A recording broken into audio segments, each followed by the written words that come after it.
Peace, what's going on? Set this up so I can get me some fire.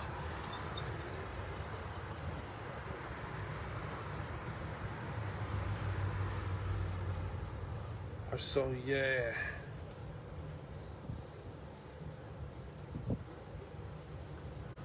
Alright, so yeah.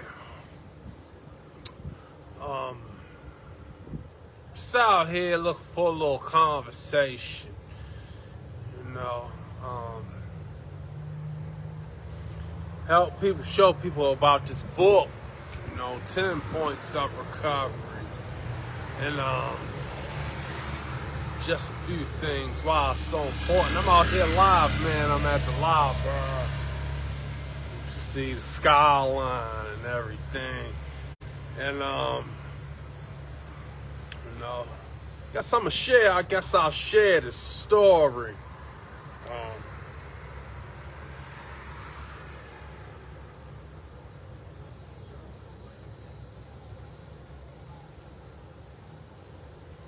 Share the story with y'all, man. Alright, so when I was I guess I was probably about 3 years old. I moved from Air Force Base in Germany. My parents were in the Air Force. You know, I was about 3. I moved to the Edna Gardens Lakeside section of East Baltimore City to live with my grandparents, right? And so, you know, that's where I got, you know, my earliest memories, most of my earliest memories, where I went to school and all kinds of things like that. But I used to walk to school, I used to walk to the store with one of my aunts a lot, you know, and I think that was probably the first time I got turned on to rap music. You know, and this is back in the 80s. I think in 1983, I turned 6 years old. So I can remember her and her friends talking about the show and Dougie Fresh and all that kind of stuff. But I remember one day, so she come to me and she says, "You think you can walk to the store by yourself?" And you know, it's my aunt. I looked up to her, had a lot of love, admiration for her and stuff. And so of course I wasn't going to say no. I could have. There was a part of me that wanted to say no. You know, as we used to walk to the store, and I remember every day we walked, you know, about 2 blocks, walk past Lakeside across 33rd and go up the hill to Chilton Avenue to go to this Chinese store. And there'd be all these, you know, all these dudes sitting outside the store, you know. And it wasn't like it was real far away from home. Nevertheless, these wasn't the kids from my neighborhood, you know. It was a little intimidating, to say the least. And so, you know, it was a little intimidating, like I said. I want to say no, but I said, no, I ain't scared. And so that started something. Right? Every so often, she'd turn to me and she'd say, "Listen, I want you to go to the store for me and get me 2 loose cigarettes, a red Super Bubble, and a Pepsi," right? You know, I had to get that Super Bubble right. See, if I went and got grape and it was a problem, I had to go back to the store. You know, I had to make sure it was cherry. And so I walk out the house and I begin that journey. I guess I was probably about 7 years old. And I would take that journey. I go across that street, which was kind of a challenge. 33rd is kind of a big street for a 7-year-old. And then I would have to go up that little hill and walk up to that store, you know, with all the kids outside the front. Remember, this is Baltimore City, right? So, you know, most of the times it wasn't a big deal. You know, I think I might have had to fight a couple times, but, you know, it wasn't nothing super traumatic. However, that was stress, you know. At any time, I could have told her no. At any time, I could have said I was scared. I mean, hey, I could have told my grandmother. She would have chewed out. Don't be telling that boy to go by. You'll mess for you. But I never did that because I felt it was important, right? That was something that that was something that was important to me. I felt like I needed to stand up and do that, for no other reason than for her. I was concerned about the way she'd look at me if I would have said, no, I'm scared. Well, that was almost 40 years ago. Since then, I've been through a lot of things, man, a whole lot of stuff I can't even talk about. But, I did 55 months, North Carolina Department of Corrections. 14 of those months I spent at one of the worst prisons in America. I done been through the trap game, the corner game, drug game, robbery, addiction. Deep in the throes of addiction. And, it's been a lot of things that, I've had to go through since then. So you would think in some respect that, you would eventually prove, like I would eventually prove to myself that I'm not scared. But, I tell y'all something, man, a lot of mornings on any given day, I could wake up in the morning and, when I think about the day, I think about the daily stressors and the things that I want to accomplish and get done. Sitting there laying in my bed, man, it's like I'm still that 7-year-old boy. That 7-year-old kid is right here still, scared, but don't want to tell his aunt, no, I'm scared. And so, what I found is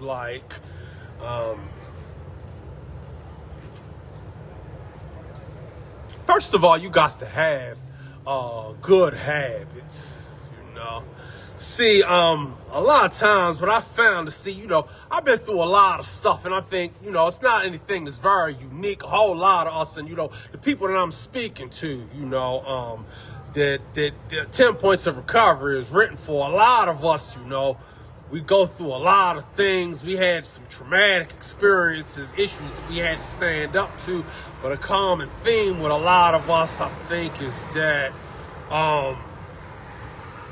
we never quite learn how to just deal with life actually on life's terms. There's always has to be some kind of vice, some kind of vice involved, whether it's anger, whether it's manipulating situations to make yourself seem like the victim or have that justifiable anger, or whether it's drugs or alcohol, or just addiction. If we really understand addiction, if you really understand the science of addiction, that it's not necessarily about the substance you use or the vice or whatever it is that you do compulsively. It's about the actual compulsion, right? It's about the things that lead up to it and everything. So when we go out here and we in the pursuit of these things, whether you're a geek, is money, whether it's coke, whether it's heroin, whether it's weed, whether it's alcohol, whether it's sex, whether it's regardless of what it is, in the pursuit of those things, it kind of it gives you a little extra something, right? But when you take those things away, right? When we take those things away, and I know a lot of us have tried this, we take the drugs away, or we decide that we're going to give up whatever that vice is, or whatever that thing is that we do compulsively, life becomes mundane, don't it? You kind of lose the desire, to get up and do these kinds of things. And then once you feel that stress, or that fear, that stress and that fear has a way, has a tendency to talk you out of the things of your purpose, of the things that you want, or the things that you say that you want to do, that you think you can do, you know, those passions. You can begin to rationalize, don't we? Not doing anything at all, right? Or at least not going for those things that we want. And so it's almost like you got to relearn. You know, they say that drugs, substances stunt your growth. So that once you are in the throes of addiction, you get stuck mentally, emotionally, not mentally, but emotionally, you get stuck at that age where you started. And so, you know, it's like we got to go back and we got to learn, we got to relearn some things. So, yeah, man, a lot of times, you know, I wake up in the morning and it's like, yeah, I'm that 7-year-old kid. And I'm afraid of life. You know, and it's a funny thing about that stress. See, stress is based on the idea of being in danger. And a funny thing about me, man, I can remember when I came home when I was 19 years old. I was arrested for armed robbery, and I didn't come home until I was 23 years old. And the funny thing about that was that I had this fear, distress, man. I mean, it was like almost paralyzing, but it was only when I was around people or in situations that a normal person would say I had absolutely no reason to fear. You know, I had this fear if I was to walk into a community college. You know, going out here to the community college, being around those people made me nervous, you know. However, if I come down, you know, on Aiken Street, I'm fine. You know, I used to hang out on Tower Hill Road with a couple friends of mine, a few friends of mine, and I'm fine, feel right at home, you know, in the trap, in the danger zone, right? And so, I think that's that familiarity, you know, just things that I was used to, probably being institutionalized, things like that, and as opposed to the fear of the unknown, you know, going back to school, and, you know, these people, you know, who seem to have it all together and they got it going on, at least they look that way. That just seemed a little intimidating. And when we get used to that lifestyle, getting used to those kinds of lifestyles, right? When we start dealing with crime, we start dealing with drugs and addictions and kinds of things like that, it's a lot of habits that also, there's a lot of habits that are involved with that kind of lifestyle. And a lot of things that we do, sometimes consciously, sometimes unconsciously, that lead us right back to those same results that we don't want. So, part of the 10 points of recovery is about building new habits. You know what I'm saying? Building new habits, so that they won't lead you backward, you know, into that thing that you don't want, but lead you into something else that you know, that you decide that you want for yourself. And so, what I do when I get up in the morning is I read. You know, reading, it's like my brain just thanks me that new information, because see, with that information, it gives you something to dwell, I don't want to use the word dwell, because we dwell a lot on negative things, anger, resentment, you know, that's how that beef, that's the whole science behind beef. not letting things go and, you know, being upset, you know, in a funk, in your feelings and all these different kinds of things that only seem to bring you down. But through putting something on my mind, some kind of intellectual stimulation on my mind first thing in the morning, it gives me something else to focus on, you know. And then from there, you know, I work out every day. And every day it's an accomplishment. If I read a chapter, if I go to the gym, you know, and I complete a workout or exercise that I know that, you know, not so long ago I had trouble with. Then I work on my projects, man, you know. But before I even get to these projects, just getting up and building that habit, that practice of breathing, giving that practice of self-maintenance, taking care of the body. Those are habits. When we talk about good habits, those are those kinds of habits that lead you elsewhere. You know, because once upon a time, man, I used to wake up in the morning and I had a 40 right by the bed. Half 40, I used to like it to be warm. You know, something about that just give you a jolt, you know, and give you that rush that you feel like you want, that you feel like you need or whatever. But that what a lot of times is what starts the day off wrong. You know, you get a 40 and then you want something else to drink, then you find something else to get into. Y'all know what I'm talking about. There's no really no need to explain. But yeah, so man, it's a challenge every day. And if you don't see, you could check out the first couple of chapters in my book, right? And that right there will show you just if all you want to do is quit using drugs, if all you want to do is heal, is begin to heal, see, I do that in the first 2 or 3 chapters. But the thing about it is, all it takes to heal is to cut down on the stress as much as you can.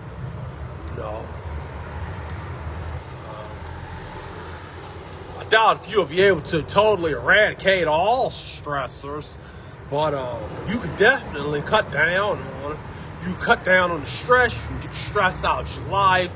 Quit doing the things that bring you that stress, how you feel in all types of ways, and you can begin to heal. But if you want something out of life, you know, if you want to better yourself, you know, then it's challenges that we have to face, you know. And of course, most of us, I mean, if we get up, you got to go to work.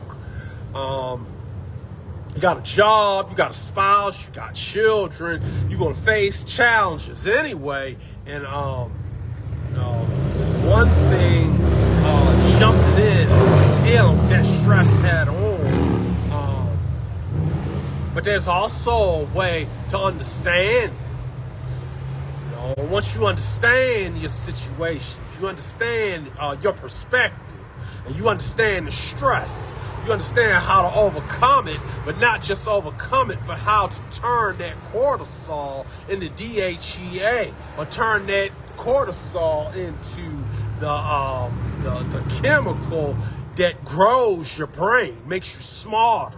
When they talk about, when you hear the religious people talking about God gave me strength and how people overcome these certain types of things, well, there's a science to making that happen. There's definitely a science to making that happen. And we'll talk about that. We'll talk about that 10 points of recovery.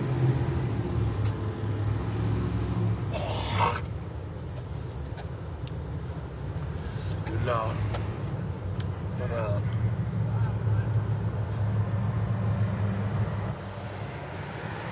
yeah, so man, every day, man, I wake up in the morning, man, and I feel that. feel that stress. I know what that is. I know that's that energy. I know that I got a calling. And we all do, you know. We all have a purpose, you know. Nobody's life was perfect. Nobody did all the right things, you know. And that purpose will gnaw at us. That purpose will gnaw at you. And it'll bug you, you know. It'll tell me I got to get up. I got to do something. I got to do something to get closer, you know, to that purpose, or get closer to fulfilling self, you know, being useful.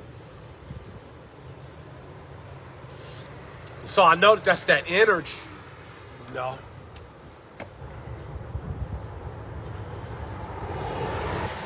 Just call me. What's going on? Ask me a question. How you doing this morning?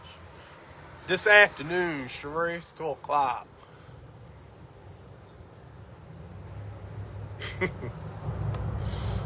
Word up.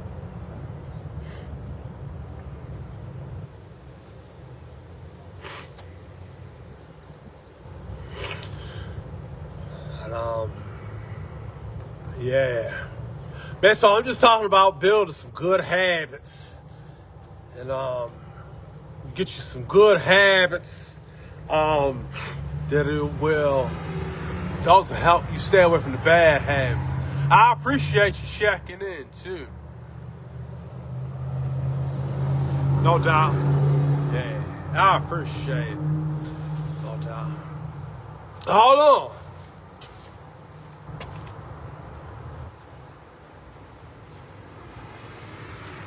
That's my book. No. I'm out here at the library talking about my book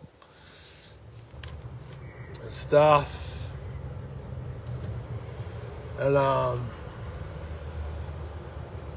you know, see, because a lot of us, right? See, I'm gonna tell you what happens, and the reason why, you know, I felt it so necessary. You know, we getting older, right? You know, we done seen some things at this point.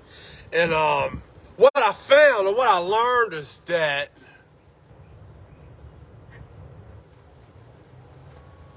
you can definitely get one. You definitely get one. You definitely get one. I definitely think it'd be helpful. It'd be helpful to anybody. You know, you ever notice how, like, when we young, right? Tell me where to send the money. You cash at me. You can cash at me, and I'll send you one directly. No.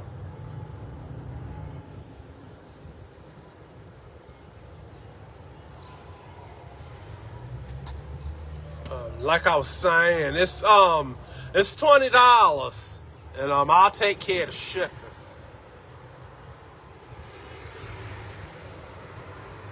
And that'll be cheaper. You'll make out cheaper than okay. Okay. Thanks, Sheree. Thank you, Sheree. And,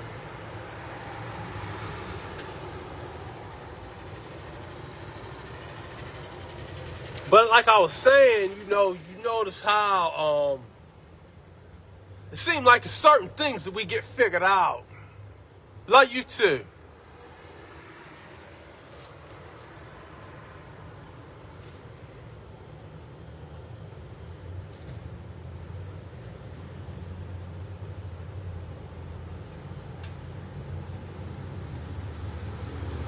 I love you too. I'm gonna go down the street. I'm gonna go down the street and I'm gonna come back. I'm talking about not go down and come back up here, but I'm gonna go down the street to another spot. And start this live again.